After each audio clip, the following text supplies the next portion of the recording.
Granit var.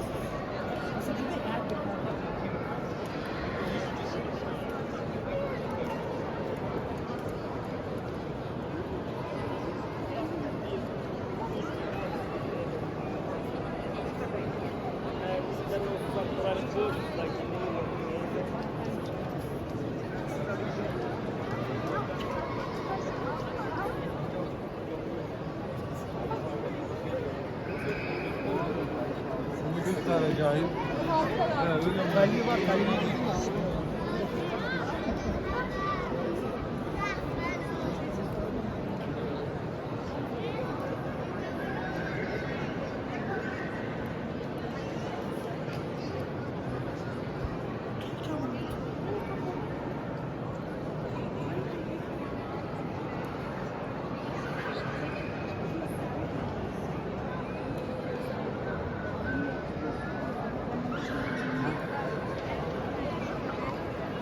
Minberi.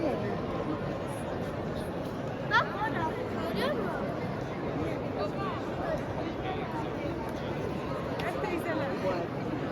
Abi, el teyzeler.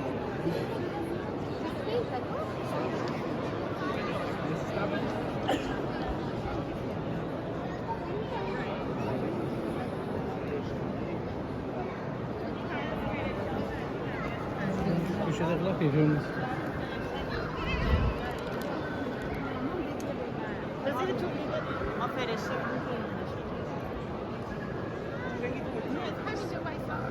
Vai